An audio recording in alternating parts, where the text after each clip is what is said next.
You're listening to Let's Talk Creation with Todd Wood and Paul Garner, the creation show where we learn, grow, and worship. Well, welcome back to another episode of Let's Talk Creation with Todd and Paul. I am Todd Wood. And I'm Paul Garner.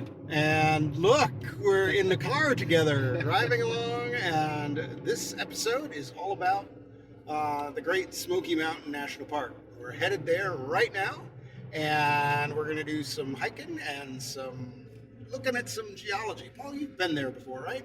I have, yeah. I was not very well when I was here last time. Yeah. I picked up some kind of bug, I think, on the plane, and I was feeling pretty ropey, so I hope I'm going to enjoy it a bit more this time. Yeah, I think you will. Yeah, let's hope so. So we're headed off there right now, and we're going to use this opportunity to talk a little bit about plate tectonics, and what that means for the creation model and our understanding of the flood. So this will be a great time, I think, and I'm looking forward to it. This is going to be a lot of fun. So we'll see you in the park. The park was established by an act of Congress in 1934, and in 1983 it was declared a UNESCO World Heritage Site. It encompasses more than 500,000 acres in both North Carolina and Tennessee, and it's the most visited national park in the United States, with 14.1 million visitors in 2021. That averages out to more than 38,000 people every day. So if you want to go to popular places like Cades Cove, get there early. Back when the state of Tennessee deeded the main road through the park to the National Park Service, they stipulated that there was to be no toll charged for those roads. And still to this day, there are no entrance fees to the park. This year, though, they've instituted a small parking fee if you're planning to spend some time there. Just driving through, though, is still free. Well, all right. Before we get going into the park, I thought it would be a good idea for us to sort of, review some things about the park and maybe talk about regional geology, something like that. Yep. And since this is a lesson on plate tectonics, it would be good to, introduce plate tectonics. Sure. Yeah, good. So, let me get started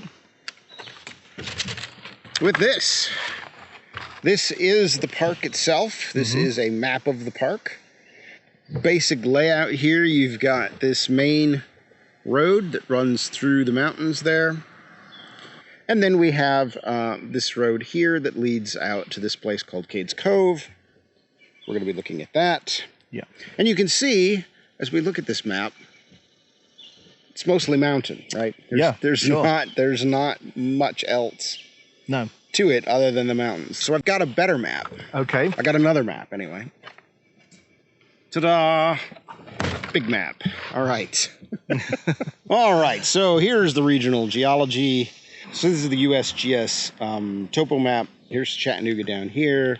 Yeah. And we've got Dayton, where I live, and then we've got Knoxville over there. The Smokies would be off the map over here. So we've got this area here, but it's clearly got these linear features, these ridges and valleys running through here. All right, then to the west of this ridge and valley, you have this raised area, which is very prominent. That's the Cumberland Plateau. I've noticed that the Cumberland Plateau, the strata are kind of layered flat. Right. Flattish, right? Yeah. So that it looks like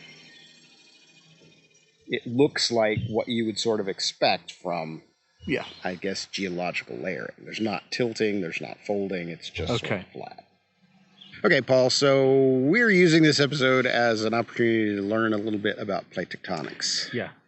Most people probably know plate tectonics from the idea of continental drift. So, can you give me a 5-minute summary of the idea of plate tectonics, other than just continental drift? Yeah. Well, let's go back to the beginning. So as early as the 16th century, people begin to notice that the coastlines of the continents match up. Right, so there's a guy, for example, in 1596, he's a cartographer called Abraham Ortelius, and he notices that the coastline of the Americas seems to match the coastline of Africa and Europe. And so he speculates that maybe those continents were once together and got ripped apart by earthquakes and floods, is his idea. And over the next 3 centuries or so, various people make similar speculations. Antonio Snider Pellegrini is another guy. He's in 1858, so this is just before Darwin. Yeah. Okay, just before Origin of Species. Right. And again, he notices how the continents match up and so on. And in fact, he speculates that the continents tore apart during Noah's flood, which is really interesting. Sounds familiar. Yeah. Sounds familiar. But the problem with all of these speculations was that nobody had an adequate mechanism. Nobody could really explain exactly how the continents had moved apart. So in the 19th century, people were doing studies of the ocean floor, bathymetric surveys. And one of the things they discovered is that there is a mountain range that runs along the middle of the Atlantic Ocean, the Mid-Atlantic Ridge. Okay. And so in 1912, there's a guy called Alfred Wegener, and he's the guy who is most associated with this idea of continental drift. He speculated that the continents had moved apart and that this mountain range running down the middle of the Atlantic Ocean was the place where those plates were separating. But virtually everybody in the earth science community rejected Wegener's ideas. Right, yeah. Okay, because again, there was still no really adequate mechanism to explain how that could have happened. Okay. So then we have some other things that happen. We have seismic data coming in the 20th century that begins to reveal that the Earth has a layered structure. Okay, so there's a core, Okay. there's a mantle, and then there's a crust, or a lithosphere. All right. And one of the other things is that we have the discovery in 1896 of radioactivity. And people begin to put this together and think, well, maybe the heat generated by radioactive decay in the Earth might produce some kind of convection system in the Earth's mantle. Okay. Okay. Okay. All right. So there is this idea of mantle convection that could perhaps explain how these plates on the surface of the Earth were moving. But it wasn't until 1963 when scientists were doing ocean floor magnetic surveys, and they discovered that there was a kind of magnetic striping parallel to the Mid-Atlantic Ridge. So there were stripes of magnetism, normally and then reversely magnetized ocean floor, in stripes running parallel to the ridge. And the stripes were the same age, either side of the ridge. So people then began to think, this is powerful evidence that new ocean floor was being created at the mid-ocean ridge. It was moving away from the ridge. It was recording the polarity of the Earth's magnetic field at the time that ocean crust was formed. And then when the Earth's magnetic field reverses, the next set of ocean floor that's produced at the mid-ocean ridge records the opposite polarity. Okay, so it's reversely magnetized. So we have evidence that these are spreading ridges, that the ocean floor is spreading. So that was 1963. And that was really one of the key observations. Evidence continued to accumulate through the 1960s. The idea of mantle convection as a driving mechanism, as an engine for plate tectonics, was revived. And some other things were also going on. So people began to think about the role of gravity. So at the mid-ocean ridges, these are high elevated, effectively mountain ridges down the middle of the ocean. So you have the effect of gravity causing those ocean plates to separate. We call that ridge push. And then in the trenches where the plates are diving, they're now colder, because as that hot rock at the mid-ocean ridges cools, obviously it subsides and eventually becomes dense enough to sink back into the Earth's interior in the trenches, the subduction zones. Okay. And gravity there has an effect that it pulls the slab. We have slab pull. So we have mantle convection, we have ridge push, we have slab pull. We now have a mechanism to explain how the plates could have separated. And I think this magnetic striping thing is really important, and I want to make sure that I understand what you're talking about. So, if you think about a normal volcano, think about your basic high school, or not high school, elementary school science fair project, where you have the vinegar and your baking soda, and you mix them together, and it oozes everywhere. And it's sort of trying to illustrate what's happening at a volcano, where stuff is coming out and oozing out. And so what you're saying is that the mid-ocean ridge is essentially a volcano that is a long crack, a linear crack. Exactly. Okay. Yeah. So it's not just oozing everywhere, but it's oozing out away from the crack. Yes. Okay.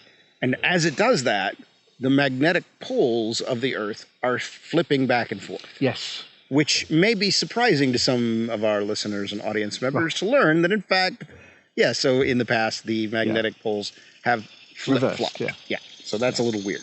So what you end up with is these tiny magnetic minerals that are present in the magma as it's coming up. Yeah. They are orienting themselves according to the magnetic poles. Yes, that's right. And then the rock solidifies. Yes. And becomes basalt. Yep. Or basalt. Yep. Depending on where you're from, which side of the Atlantic Which side of the Atlantic ridge you're on. On this side of the Atlantic ridge, it's basalt, and on that side of the Atlantic ridge, it's basalt. Yes. So then that preserves the orientation of the magnetic field. Yeah. And then there's the flippy-floppy thing. Yep. And now the South Pole's at the North Pole, and the North Pole's at the South Pole. Yeah. And then you have the same thing. You have more oozing. Yep. From, your baking soda vinegar volcano is oozing more stuff out, and now it's orienting the minerals the opposite direction. Yes. And so what you end up with are these parallel stripes of normally and then reversely, and then normally again and then reversely magnetized ocean floor. And you can match them geochemically by the radioisotopes in them. Right. And they're symmetrical, so you have symmetrical patterns either side of the ridge. Right. And so, this was kind of the crucial thing that sort of clinched it for everyone. It did. And geology went from being sort of ambivalent, skeptical towards plate tectonics to, plate tectonics is correct. Yeah. It's almost like overnight. So there was close. this Earth science revolution, basically, in the 60s and the early 70s, where the Earth science community went from universally rejecting continental drift to overwhelmingly embracing plate tectonics. Yeah. Because new evidence had come in that, to most people's minds, absolutely conclusively demonstrated that these were spreading ridges, that the plates really were moving apart. And that could explain a whole host of geological data. It could explain the distribution of volcanoes and earthquakes. It explained the structure of the ocean floor. It explained the distribution of mountain belts. Why the continents fit together. All that good stuff. It explained all kinds of things. So it was a really successful scientific idea. So, as I recall, then, Wickham and Morris's book was 1961. Mm-hmm. So, the Genesis flood comes out, sparks the creationist revolution, but there's not any plate tectonics in it. There's not really anything about plate tectonics. No, absolutely. No, this is entirely before that revolution happened. Okay. Yeah. So what have creationists done then with this idea of plate tectonics? I imagine some of them are going to say, nah, because that's the usual reaction to new scientific ideas. We generally are pretty skeptical of them. Yeah, absolutely. So there's some pushback against plate tectonics, and some people are very skeptical, and you get some papers published in the creationist literature that are really skeptical about it. But it actually turns out, ironically, that plate tectonics was one of the keys to help us really understand how Noah's flood happened. And to understand that, we need to sort of think about the work of John Baumgardner. All right. So back in the 1960s, scientists had already realized that the rocks of the Earth's mantle, under certain conditions of stress, had this remarkable ability to weaken by orders of magnitude. And obviously that's a significant observation, right? So if these plates are diving down through the rocks of the Earth's interior, the fact that those rocks can weaken so incredibly substantially is perhaps a significant factor. Yeah. And John Baumgardner in the 1980s, he was doing his doctoral studies, and for his PhD, he developed a supercomputer program that enabled him to model the dynamics of the Earth's interior. And so he was able to show that under certain conditions of stress, a plate, which in normal circumstances might be diving through the Earth's interior, as we say, at rates of centimeters per year, Right. could actually dive under conditions of thermal runaway at rates of maybe meters per second. That's an incredible Yeah, meters difference. per second is quite a lot than the rate at which my fingernails grow. Yeah, Yeah, that's pretty impressive. yeah. And the way it works is something like this. You know, if you take a rubber ball, let's say you get a rubber ball and it's cold, Yeah, and you begin to squeeze it in your hand, it's tough. it's hard to begin with, but it begins to warm up, right? It begins to, Yeah, you can feel the temperature increasing. And as the temperature increases, it feels a bit softer. Yeah. It's easier to squeeze. Yeah. And as it's easier to squeeze, you squeeze it harder and it heats up a bit more. So imagine you have an ocean plate that is diving into the Earth's interior. Mm-hmm. Now that plate has the same composition as the mantle rocks on which it's sitting, but it's colder because as the hot rock moves away from the mid-ocean ridge, it cools down, and as it cools down, it becomes denser, and because it's denser than the rocks on which it's sitting, it has a tendency to sink into those rocks Okay. along what we call subduction zones. Got it. As that plate dives into the Earth's interior, it deforms the mantle rocks. Okay, it's pushing those mantle rocks out of the way Yeah. as it finds space. You know, it's accommodated Right. in the Earth's interior. Those mantle rocks are being deformed. It's like squeezing your rubber ball. Yeah. You get frictional heating. So the temperature of those rocks begins to increase. As the temperature increases, the rocks weaken. They get softer. Yeah. They're less viscous. Mm-hmm. And as they get less viscous, the plate dives a bit faster. As it dives a bit faster, it deforms the rocks more. As it deforms the rocks more, there's more heating. Right. As there's more just heating, keeps- the rocks weaken. You get this thing called thermal runaway. It's Yeah. a positive feedback kind of process. And eventually the plates are diving at rates of meters per second. Now, it was this insight that plates could behave in that fashion that led in 1994 to a group of creationists, including John Baumgardner, proposing a model called catastrophic plate tectonics. Ah, so plate tectonics, and now we have catastrophic plate tectonics. So what is this catastrophic? What is this model? So in catastrophic plate tectonics, you have this situation just before the flood begins, where you have cold, dense, pre-flood ocean floor sitting on top of hot mantle rocks. Okay. Okay, so there's a gravitational instability, right? These ocean floor rocks have a tendency to sink because they're cold and they're dense. So what happens at the beginning of the flood in CPT is that ocean floor begins to catastrophically break away from the margins of the pre-flood continents. It begins to take a dive into the Earth's interior, and you have this thermal runaway process where the mantle rocks weaken because of the frictional heating, and the plate begins to dive faster, and you have this thermal runaway. Okay. As those plates dive and are consumed, if you like, in the Earth's interior, new hot rock is coming up along the mid-ocean ridges, which, as we've said, are spreading centres. And that hot rock is replacing the rock as the plates are separating at the mid-ocean ridge. Makes sense. New ocean floor is Yeah. being formed. So you get like a... Kind of like a convection, Yeah, like a tread So, there, like yeah. a tread on a tank. like a as conveyor things- belt. Yeah. Yeah, moving So along. the ocean floor is moving along. Got it. And as it does that, of course, the continents are being dragged around Yes, with it. we So moved this all over the is place, how the making it- continents are Making a separating. mess, yeah. And the other thing is that as that hot rock wells up at the mid-ocean ridge, in contact with the cold ocean water, it vaporizes, Sure. and you get steam jets that entrain lots of ocean water with them. And so we have a mechanism for loads of water Yeah. being Going propelled into the high into the atmosphere. Earth's atmosphere, which would fall as rain. Could it fall maybe 40 days of rain? maybe. Possibly 40 nights as well? Maybe. And of course, the Bible also talks about the fountains of the great Yeah, deep. yeah. And sure. these would be fountains these jets, in the great yeah, deep, in the ocean depths. And the other thing that happens is that because the new hot rock that's replacing the old cold ocean floor is now warmer, it is thermally buoyant. So it has a tendency to sit higher than the pushing up rocket's replacing. The whole ocean floor is being so the pushed whole up. of the ocean floor is being raised. In fact, maybe by a kilometer or more.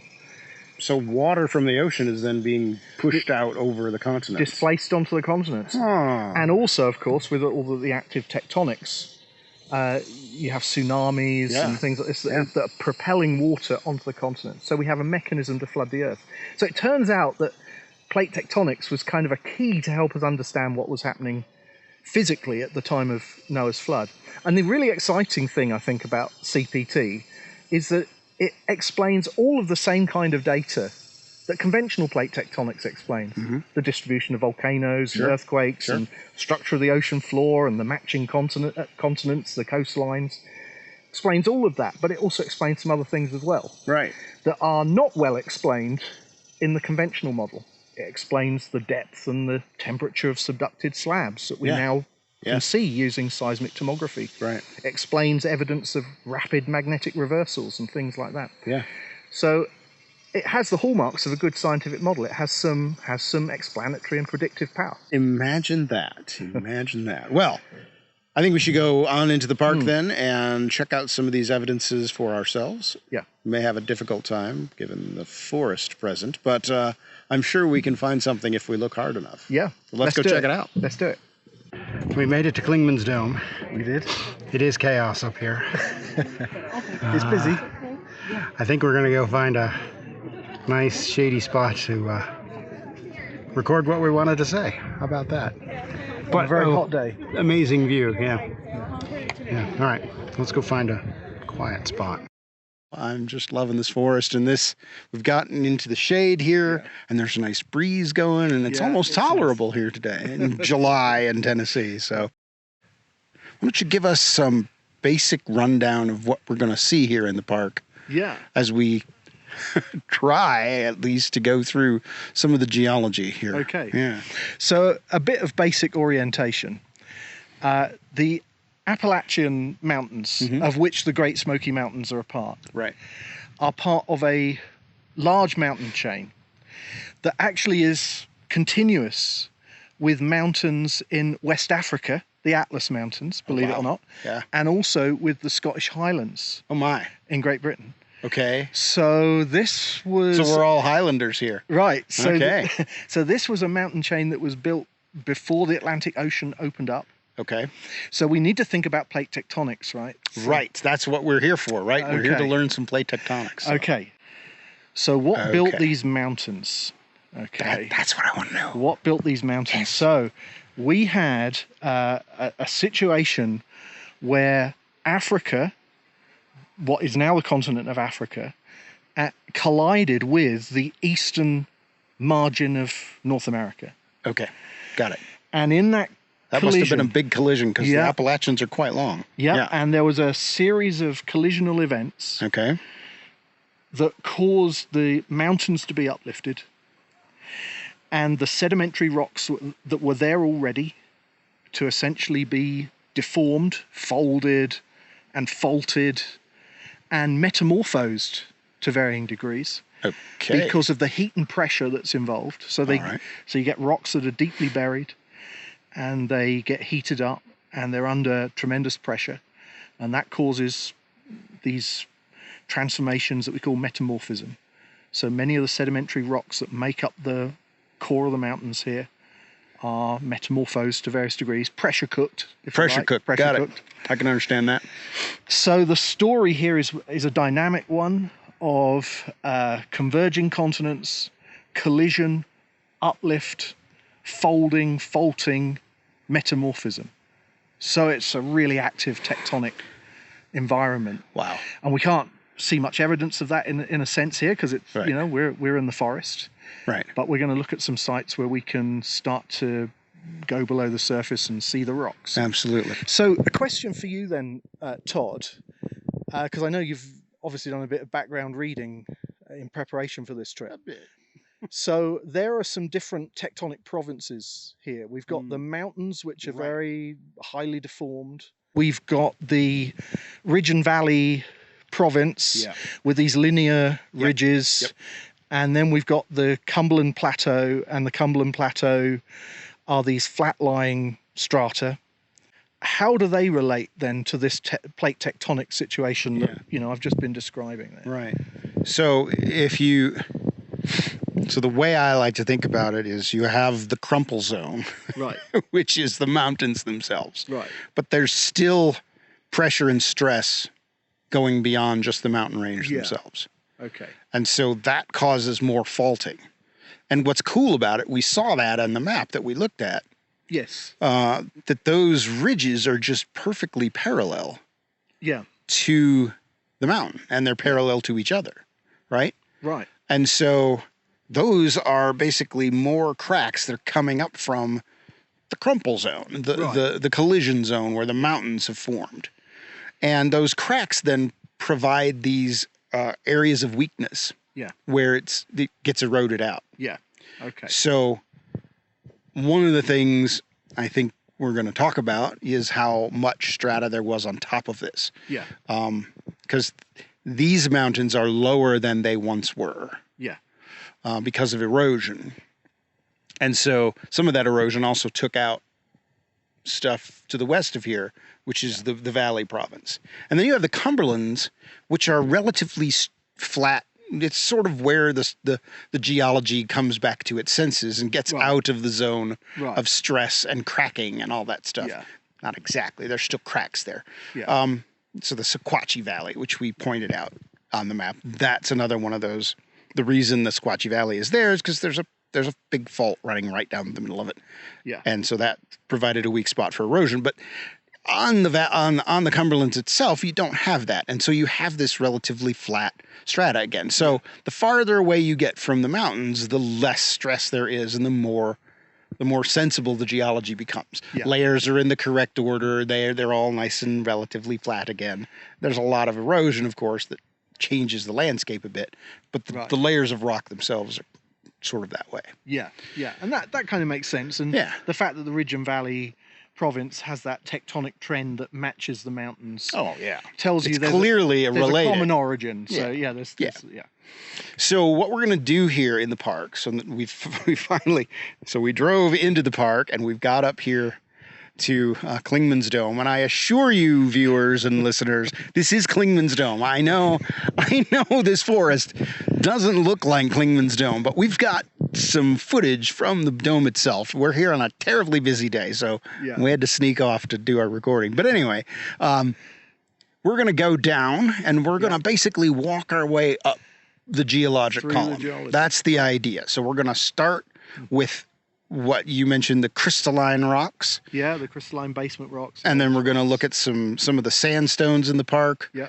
And then we're going to end with some of the limestones. Yeah. And it's going to tell a really interesting story as we learn more about plate tectonics. Yeah.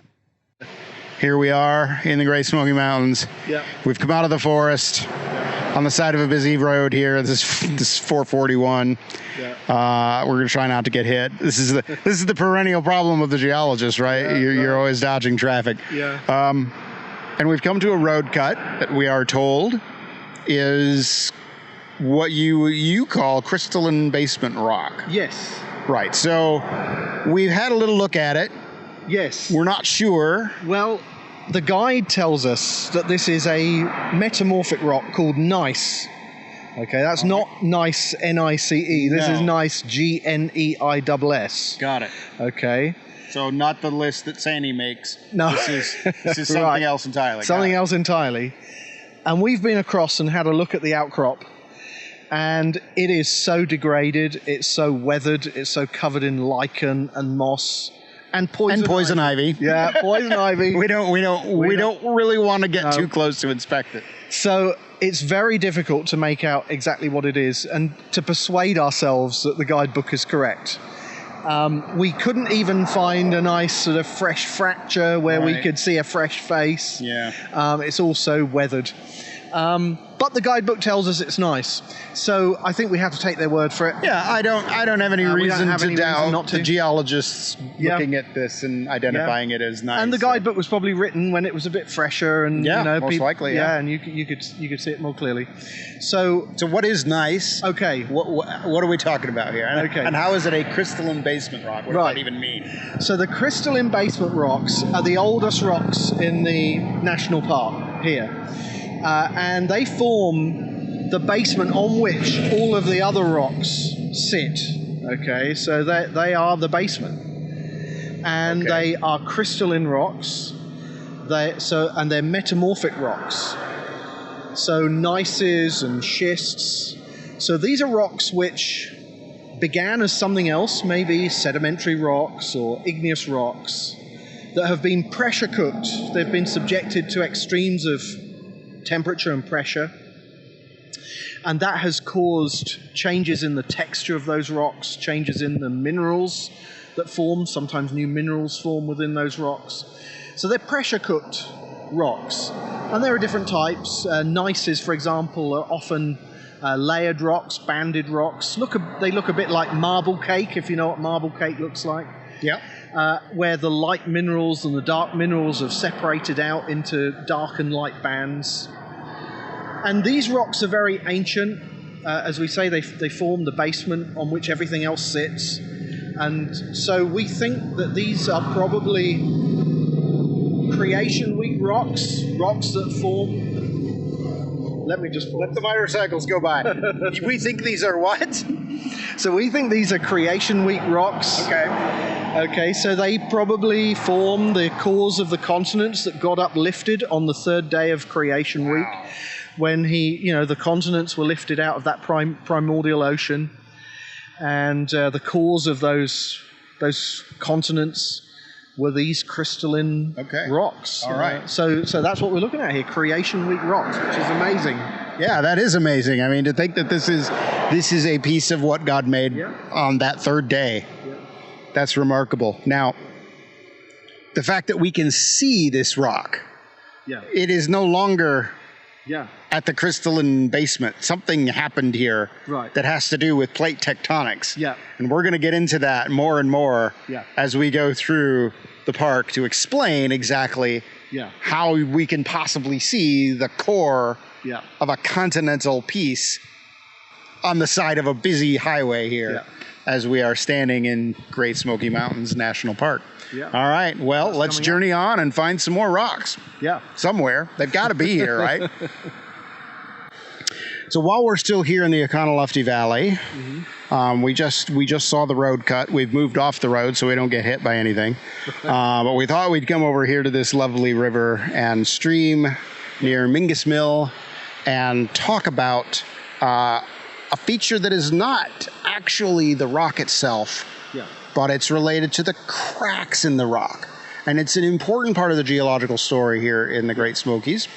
So why don't you tell us a little more about the cracks? Okay. So the cracks that Todd is referring to there are what geologists call faults. And the reason the Econolofty Valley is here is because there's a fault that runs the length of the valley. We can't see the fault because it's hidden below the valley floor. But the fault is basically a zone of weakness that erosion has exploited. And that's why the valley's here, it's why the river is here, and then the streams feeding into the river. Because there was a fracture zone that has then been picked out by erosion to form this valley. So I guess we should say something about faults more generally, what faults are. Faults, as I said, are a fracture or a zone of fractures between two blocks of rock. And faults can vary enormously in size.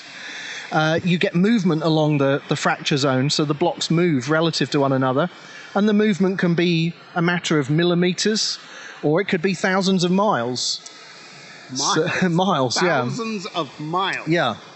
So there's quite a fraction. Yeah, so a big range of scales, basically, that we're dealing with when we're talking about faults. There are different types of faults. There are what we call strike-slip or transform faults. Those are faults like the San Andreas Fault in California, where in effect the two blocks slide past one another. And then there are things called normal faults. And normal faults form in response to extension. So when the crust is pulled apart, when those blocks are pulled apart from one another, one side above the fault line drops down relative to the other. And we call that a normal fault.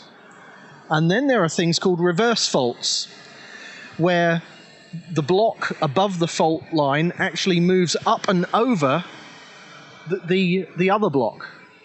And that forms in response to compression. So when you have two blocks of rock that are being compressed, pushed towards one another, one block will ride up over top of the other block. And there's a particular type of reverse fault which we're actually going to see later. Yeah. And we don't want to. No, we don't want to spoil. We don't want to spoil yet. things, No. but we're going to come on to that. And so you need to know about reverse faults, because we're going to look at one particular type of reverse fault and see an example of it later. Yeah. And this then, the faulting, this takes a lot of force to crack that much rock, right? So we're Right. talking about tectonics here. And that's Yeah. going to be a major part of the story here in the Smokies, Yeah. is tectonics and the kinds of forces that Yeah. pushed up these mountains and made these massive cracks Yeah. and faults that run through Yeah. the park. Tectonic forces that are able to push crustal blocks towards one another or pull them apart. And of course, the movement along those faults is what results in earthquakes, right? So Right. strain builds up, and then suddenly the crustal blocks will shift, and it will create an earthquake. And that's why you have the earthquakes, in California associated with the San Andreas fault. Or even here. We get occasional earthquakes. We did have one a couple of years ago that knocked a cup off my nightstand. It was pretty traumatic, I tell you. It woke me up. Yeah. What was that? Yeah. So very tremendous exciting. tectonic forces at work, and that's what we're going to see evidence of here in the park.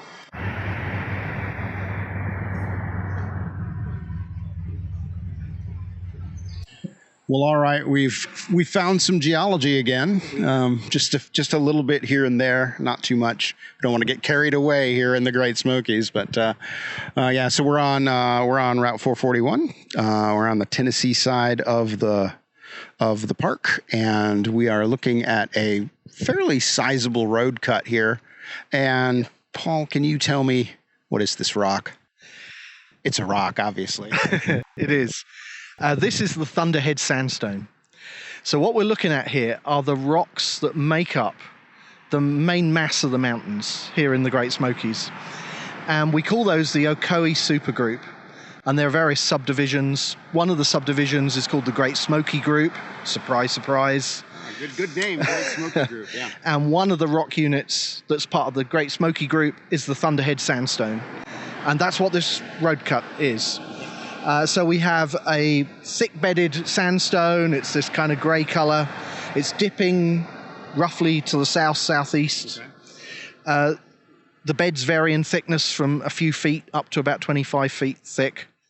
And the Ocoee supergroup is really thick. So in all, I think there are at least 50,000 feet of Ocoee supergroup sediments. All right, so we've talked a little bit about the Thunderhead Sandstone, and we have a nice close-up here. So why don't you take me through this? Walk me through what I'm seeing, because basically what I see is a big grainy rock. So help me out. What am I looking at? So we're looking at this sort of medium to darkish grey sandstone. All right. It's very coarse. That's one thing that you immediately notice. In fact, it's pebbly in places. Yeah. You can see the quartz clasts, the quartz pebbles. Yeah, it doesn't look like much of a sandstone. Right. I mean, as far as I know, sandstones is nice tan, fine grain things. Yeah. This is not fine grain. No, this is coarse. And it's very thickly bedded, so there's not much bedding when you look around at this Thunderhead Sandstone. The beds are quite thick, sometimes 25 feet thick. Okay. And they're graded beds. So sometimes what you find is a kind of pebbly base to the bed, and then it fines as you go upwards. Oh my goodness, you can see that here. So that's evidence of a waning current, right? So you have a current that comes in, and of course at first it's moving fast. It can transport the larger clasts, the larger grains. Okay. but they fall out of suspension first, right? So they come out, they're deposited, and then as the current energy wanes, gradually the finer and finer particles deposited. So you end up with a graded bed, coarser at the bottom, fining upwards. Excellent. And so that's the Thunderhead Sandstone. Okay, now one question here. You got to help me out. This thing is not sandstone. No, that's clearly something else. What are we looking at there? Okay, so there's a fracture in the rock right there, and it's been infilled with a mineral vein. Oh, nice. So that's like a quartz or something. It's quartz or calcite or something like that. Okay. So there's this big mineral vein running down through the in rock, a crack, and the where crack a fracture has opened up, and it's minerals have been precipitated. Cool. And that happened after the rock was already rock. It's a post-depositional feature. Yeah. Post-depositional feature. Excellent. All right. Yeah. So this rock, Upper Proterozoic, we're talking about kind of on the edge, right? We don't know exactly, is it very early stage of flood or is it pre-flood? I imagine some of the Ocoee supergroup is probably pre-flood. So we saw down at the visitor center, we saw the crystalline basement rock. Mm-hmm. And I can imagine God makes crystalline basement rock, but this looks like it has a history. It looks like it has an erosional history and a depositional history, like it actually was formed as a depositional unit, like, you know, it has a real history. So how does that happen? How do you make sedimentary rock without a flood, before the flood even happens? Right. Well, there are a couple of scenarios I think, you know, we can think about. So one is the events of creation week itself. So on day 3, when God uplifts the continents, that crystalline basement rock forming the core of those continents, there would have been an enormous amount of erosion, right? So as the waters drained off those rising continents, it would have eroded material would have been shed from those continents and had the potential to be deposited in the ocean as thick sequences of sediment, perhaps containing few fossils, if any fossils. And then there's another period of Earth history, which is a period between creation week and the flood, when there could have been sedimentation in marine environments before the flood, right? So there could have been shallow marine basins, shallow marine shelves where sediments were being deposited in that period between creation week and the flood. Where exactly the boundary falls in these rocks, I'm not sure. I'm not sure that anybody has really done the work to sort of figure out exactly what's creation week, what's pre-flood, exactly where does the flood begin. But this is roughly where these rocks fall. These are latest Proterozoic, so they're somewhere around that sort of creation week, pre-flood, and just the beginning of the flood, perhaps. So when you say people haven't done that work, we're talking about here in East Tennessee, not generally speaking. Yeah, that's right. So creationists have proposed some criteria, things that we could look for to try and identify where the pre-flood transitions to the flood. We'd expect a big fossil discontinuity, right? So we'd expect a dramatic increase in the abundance and diversity of fossils at the beginning of the flood. We'd expect some kind of tectonic discontinuity, because this was a big tectonic event associated with enormous earthquakes and so on. We'd expect some kind of erosional discontinuity as the floodwaters begin to transgress onto the pre-flood continents.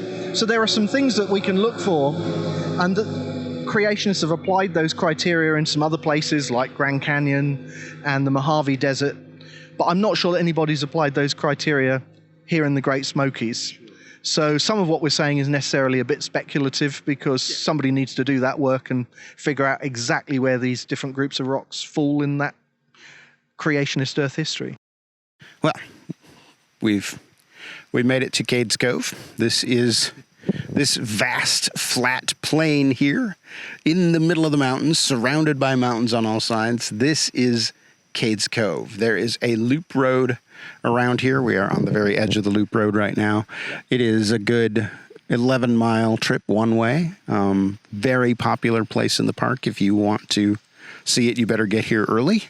or you'll be sitting in traffic for hours.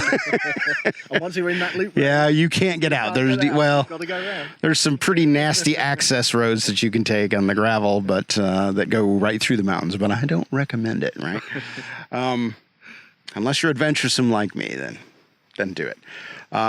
So big flat area, big area for farms and settlers in the early American period as the Americans expanded west. And yeah, it's ringed by mountains. So what's going on here? I mean, we've talked about the mountains, we've talked about the folding, we've talked about the tectonics. So what's happening here that we end up with a flat plain in the middle of the mountains? Yeah, it's very strange. So you've got this enormous flat-bottomed valley, basically, ringed by these mountains. And underneath our feet, we've got rocks, which are limestones. Those are rocks of the Knox group. Okay. Those are Ordovician limestones. So if you think about your geological column, that's right after the Cambrian. And that makes them Paleozoic rocks. Yep. And they form the bottom of this flat area here. And then around the margins, we have the mountains, which are made of the Precambrian rocks that we've already encountered, I think, elsewhere. These are the Ocoee supergroup. And those are Proterozoic rocks. That's a subdivision of the Precambrian. So those are older rocks. And then the floor of the valley are these younger rocks, these limestones of the Ordovician. And if you know your geological column, that's very peculiar, right? So that's I was going to say that's backwards, right? So I would expect the mountains to be made of the later rock and the crystalline rock. You go down to the bottom of the Grand Canyon, for example, you come to the basement. The older rocks. You come to the oldest rocks. Yeah, and here it's the older backwards. Rocks are at the higher elevation. You go and up to the younger mountains. rocks are at the lower elevation. So what's going on? Well, the answer is that we have a big fault that runs right round this cove. So right round the margins of this cove is a fault called the Great Smoky Fault. Okay. And it's a particular kind of fault called a thrust fault. And in order to explain why this thrust fault helps us to understand why you've got these older rocks above the younger rocks, I want to take you to a place where we can actually see the Great Smoky Fault exposed, one of the few locations in the park where we can see it, and we can actually see the older rocks sat above the younger rocks. All right. And I'll explain a bit more about thrust faulting there and explain what it all means. What it all means. All right, that sounds good. Let's take a hike then. All right, Paul. We hiked all the way down here. That wasn't too bad. That was about an hour and 45 minutes from the road. Yeah. Very hot. We did this, recorded this in July, and it's very humid. Yeah. It's humid and it's quite sticky. So I'm a bit wet here. It's kind of gross, but we'll get on with that. So what am I looking at? This is not much. You used to see creationists are used to seeing the Grand Canyon exposures. This is like a postage stamp compared to that. So what are we looking at here? Yeah, it's quite difficult to make it out, isn't it, from here, particularly because it's quite overgrown. And we should say we can't get as close as we maybe would want to the outcrop because we know that in the cave over there are bats roosting. Bat napping. And so, we're obeying the signs not to get close to the bats. Correct. But what you can basically see here are this series of quite dark coloured rocks, and then below it there are these lighter coloured rocks, and there seems to be a junction there between those two sets of rocks. Right. I can sort of see that. I mean, the branches and the leaves are kind of covering up the lower stuff, but I can definitely see down below there's a lot lighter color rock than above. Yeah. Despite the moss and everything else that's covering it up. But anyway. So what are those then? So the rocks down at the bottom, the lighter coloured rocks, are carbonates. They're limestones. Okay. They're actually Paleozoic limestones, Ordovician, I think. Knox group. Knox group, yeah. Knox group limestones. And then above those, we've got these darker rocks, which are Proterozoic rocks. They're Precambrian rocks above. Which is what most of the park is. We've already sort of talked about that most of the park is this Proterozoic stuff, which is Exactly. Precambrian. Yes. Yeah, okay. Yeah. So most of the mass of the mountains is that darker stuff above. Got it. They're those clastic rocks. They're sandstones predominantly, and they're this kind of dark, sort of medium to dark grey sort of colour. Okay, so I already asked you this in Cades Cove, right? If we talked about how, you know, this principle of superposition. You have the lower rocks are deposited first. Yeah. The younger rocks are deposited on top of them. Right. That's the principle of superposition. Yeah. But here you're telling me that is Ordovician and that is Precambrian, and I don't know much about geology, but I know that's backwards. Right. Those are upside down. So exactly. How are we explaining that? And you've already sort of we've kind of mentioned it, but yeah. So we've got a very unusual situation here in that we have these younger rocks below these older rocks, and as you say, that's the wrong way round. Right. That is. Your geologists work from the bottom up. They're the oldest rocks at the bottom, and younger rocks at the top. There you go. Here, it's the other way around. Okay. So why is that? Well, we're in a mountain belt, right? Okay. And mountain belts are places where you have plates that are converging and colliding. And what that does is that causes shortening of the crust. And the way that the crust is shortened when plates collide is through folding and faulting. So the mountains are intensely folded, and in this place we see some quite incredible faulting. This is what's called a thrust fault, where older rocks have been pushed over top of these younger rocks. So we talked earlier about faulting, and we talked about different types of faults. Yep. We talked about normal faults, Yep. where the block above the fault plane drops down, and then you have reverse faults where the block above the fault plane gets pushed up and over top of the other rocks. And this is a thrust fault, which is a kind of reverse fault. A reverse fault that has a low angle is called a thrust fault. Okay, so it's going up enough at a low angle that it's actually scraping over younger, the top of younger rocks. Yeah, okay. And some of these thrust faults can be, can be very, very extensive. So thrust faults can be hundreds of miles. Oh my goodness! In terms of the amount of movement. Well, so, I mean, it must be that here because it's miles of this younger rock that exposures that you could see throughout this area, both in the park and outside the park. Yeah.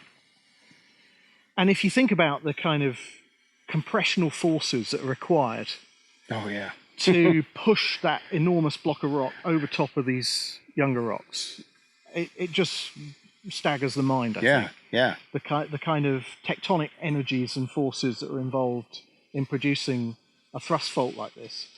And I think it has to be catastrophic. It has to be rapid because you have to overcome friction at the fault plane. Mm-hmm. And to do that, you need to essentially jack up the rocks above with fluid pressure at the fault surface.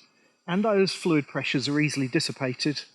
And so, these movements have to be sudden. They have to be quick. And it's smooth, too. It's smooth. I mean, I would expect if it took, a long period of time, there would be a lot of time for erosion and cracking and all that other good stuff. And it's this...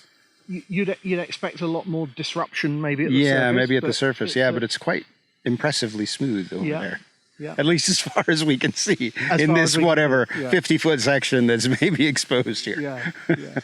All right. Well, okay. So this is a lot to take in. Let's see if we can recap what we've talked about here. So, so plate tectonics is this notion, and most people know it as continental drift, and we've said that's that's a little bit too slow for us, right? Right. Continental sprint. Continental, it's more like a sprint. It's very fast, and it's important Because the world we live in now, this is what I've told my students for years, the world we live in now cannot be flooded globally. Right. There's not enough water. Right. The only way you could do it is if you lower the really high mountains and you raise up the bottom of the ocean so that the deep ocean trenches are not so deep, so that you don't have to have that much volume of water. So the only way to get that is if you have a tectonic planet where there was a time where there weren't so many mountains and there wasn't.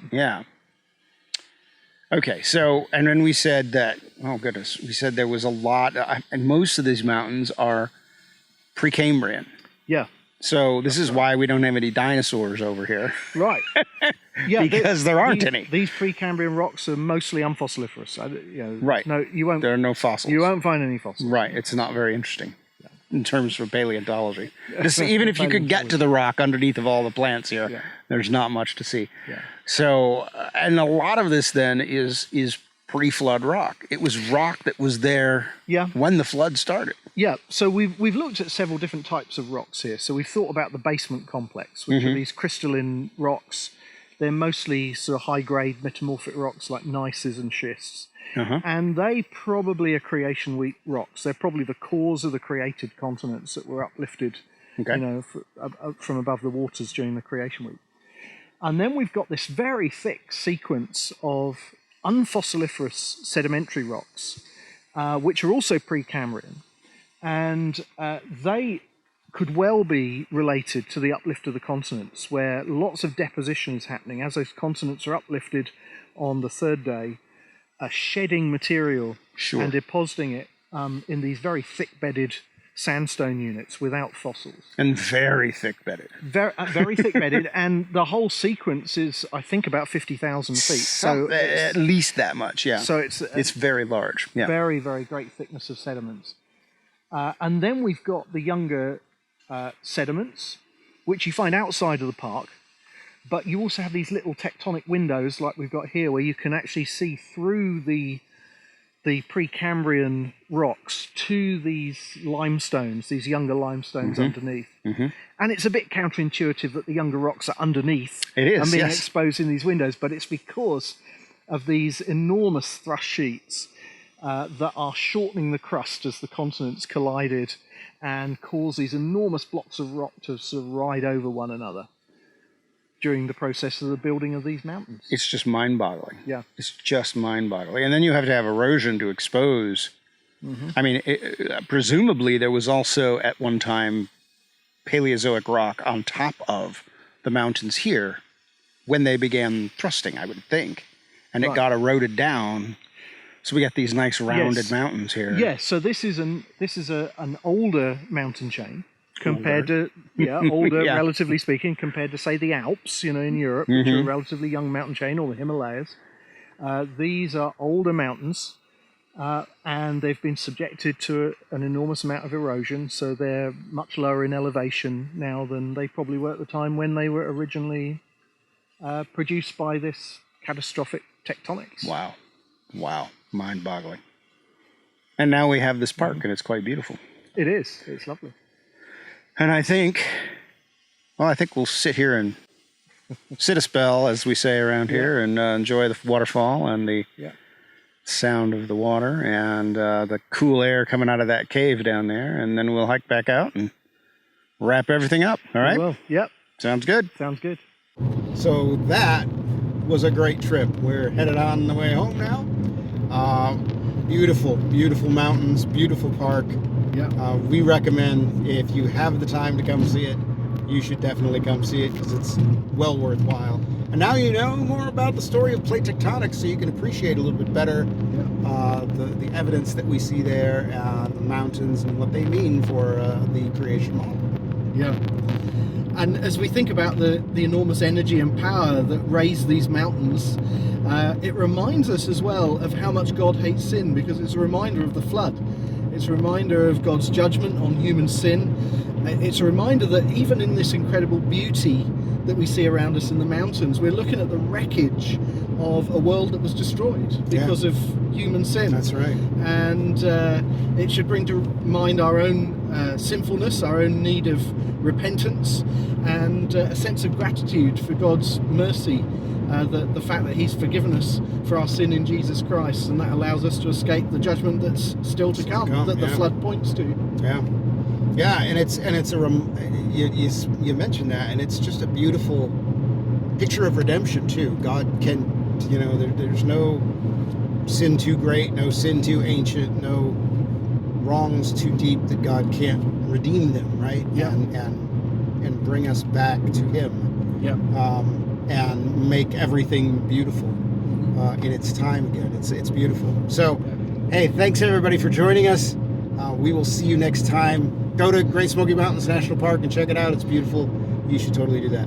We'll see you ya. then. Bye. Thanks for listening to this episode of Let's Talk Creation. For more information, visit us at letstalkcreation.org, where you'll find an archive of past episodes and all our show notes. If you'd like to leave a comment or make a suggestion, you can find us on all the major social media platforms. Let's Talk Creation is brought to you in the U.S. by Core Academy of Science and in the UK by Biblical Creation Trust. As a listener-supported ministry, we are grateful for all of your financial support. Find out how you can make a contribution at our website, letstalkcreation.org. Also remember to like, subscribe, and share this episode with your friends. Thanks, and see you next time.